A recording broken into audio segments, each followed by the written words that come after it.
Приветствую, друзья! В ночь на 10 сентября одна ядерная держава могла начать войну с крупнейшим военным блоком в мире, который также обладает ядерным оружием. В эту ночь около 20 российских военных дронов влетели в воздушное пространство Польши в разных местах польской границы. Россия – крупнейшая по арсеналу ядерная держава мира. Польша – член Альянса НАТО, в который входят обладатели ядерного оружия США, Франция и Великобритания. Конечно, из-за 20 беспилотников ядерная война, скорее всего, не начнется. Но формально 20 военных дронов, очевидно целенаправленно пересекающих границу на территорию чужой страны, это акт агрессии против страны-члена НАТО. Почти сразу за Польшей последовал аналогичный залет дронов в другую страну НАТО – Румынию, вероятно, еще и в Литву. Литва молчит. Еще нарушение воздушного пространства Эстонии сразу 3 российскими истребителями. Эстония тоже входит в Североатлантический альянс. В последнем случае на перехват вылетали итальянские истребители F-35. В небе над Польшей против беспилотников, которые, как потом оказалось, были имитаторами-пустышками, работали нидерландские F-35. Все это происходит на фоне рекордных воздушных налетов на территорию Украины, в том числе атак по правительственным зданиям в центре Киева. Многочисленных жертв среди мирного населения и непрерывного наступления на украинском фронте, за которое Россия платит совершенно невероятной ценой. По оценкам на середину лета оно было самым кровавым за всю войну.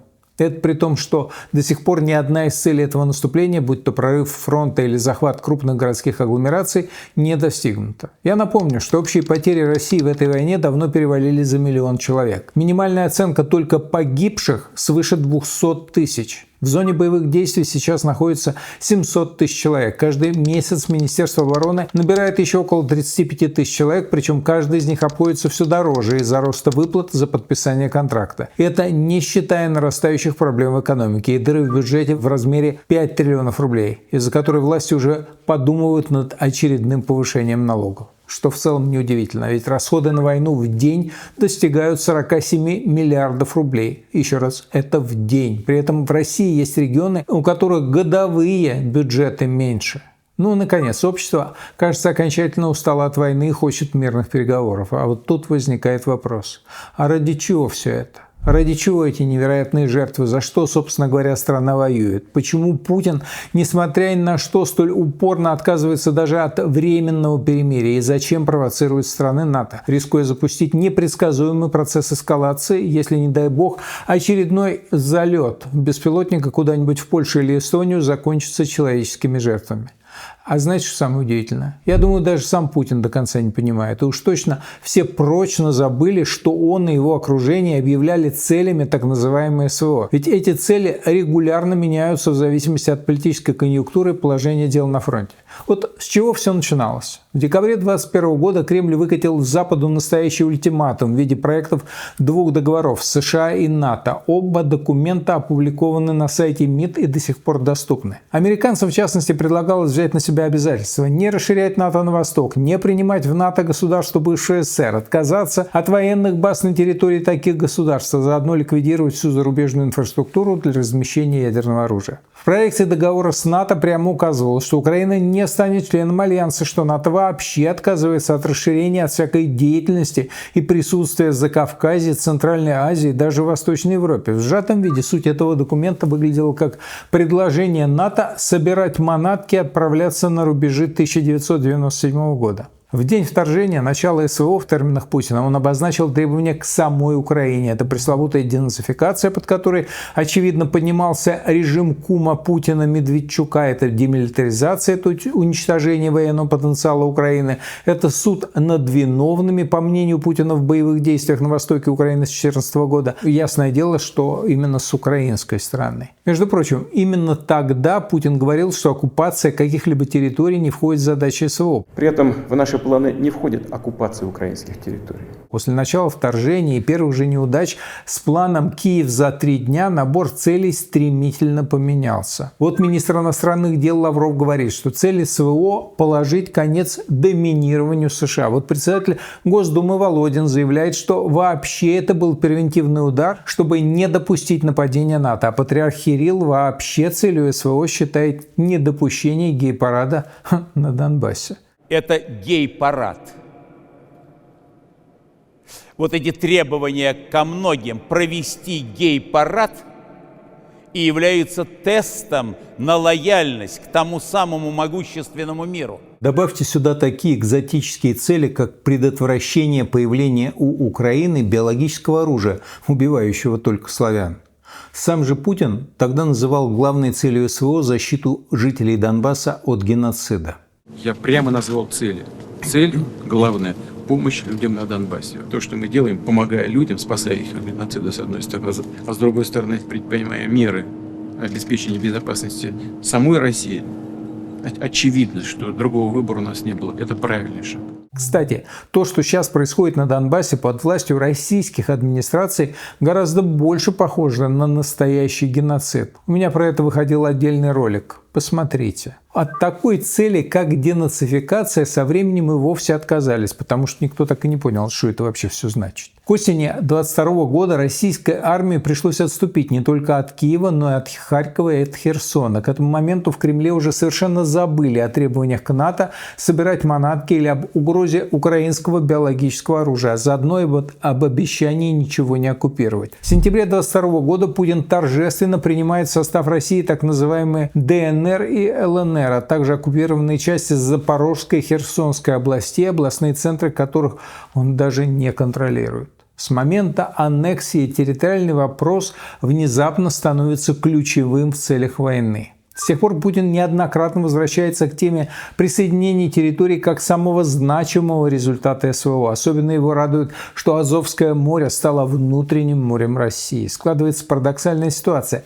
Заявленные задачи СВО не достигнуты, зато оккупированы территории, что Путин прямо обещал не делать. Видимо, чтобы скрыть это противоречие, появляется новая волна совершенно безумных обоснований начала войны. Рамзан Кадыров заявляет, что главная цель – это уничтожение проявлений сатанизма. Дмитрий Медведев в задаче СВО видит смену некого бандеровского режима в Киеве. Губернатор Санкт-Петербурга Александр Беглов договорился до того, что Россия воюет в Украине против гендерно-нейтральных туалетов. То есть начинается война, которая уносит сотни тысяч жизней, ставит земной шар на грань новой мировой войны, стоит России 40% бюджета. И все это ради того, чтобы не допустить в Украине гендерно-нейтральных туалетов.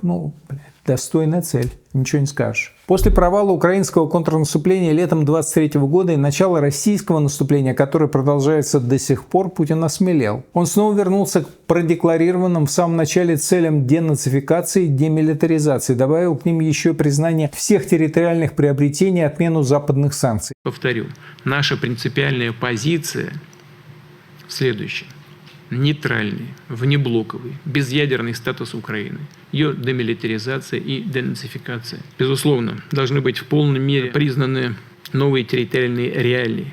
Статус Крыма, Севастополя, Донецкой, Луганской народных республик, Херсонской и Запорожской областей как субъектов Российской Федерации. Естественно, это предполагает и отмену всех западных санкций против России. Эти цели на официальном уровне оставались более или менее неизменными вплоть до встречи с Дональдом Трампом на Аляске. После той встречи стало ясно следующее. Путин готов идти на компромиссы. Разумеется, с его точки зрения компромиссы. Первое предлагается заморозка линии фронта в Херсонской и Запорожских областях. Это в обмен на полный вывод украинских войск из Донецкой области и вывод уже имеющихся российских войск на территории Харьковской, Днепропетровской и Сумской областей, где они контролируют совсем небольшие участки. Территория Луганской области почти целиком захвачена российскими военными, поэтому о ней речь не идет вовсе. Иными словами, в ходе обмена территориями Путин хочет целиком получить Донбасс и обещает не пытаться больше наступать вглубь Украины. Второе. От Украины требуется не размещать на своей территории западные миротворческие силы и отказаться от вступления НАТО.